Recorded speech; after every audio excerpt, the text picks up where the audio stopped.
binamızın önünde bulunan genç kardeşlerimiz, sizleri de bir an evvel miting alanına davet ediyoruz.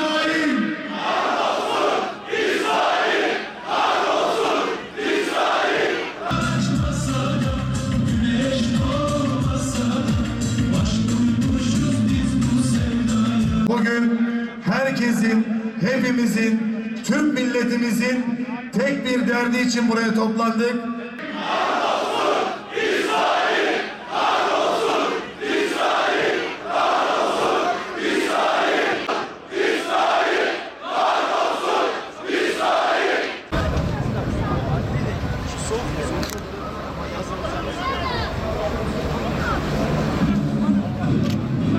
Evet, alanımız elhamdülillah neredeyse doluluğunu tamamlamış durumda.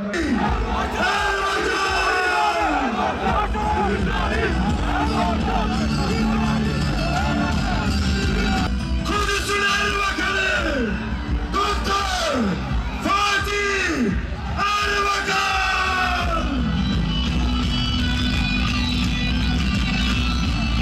Bizim büyükelçimizle birlikte sizleri selamlıyor.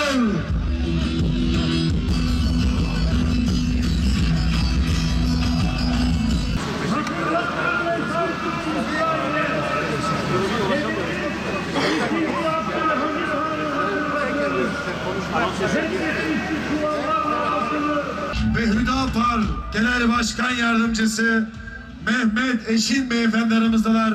Hoş geldiniz, sefalar getirdiniz.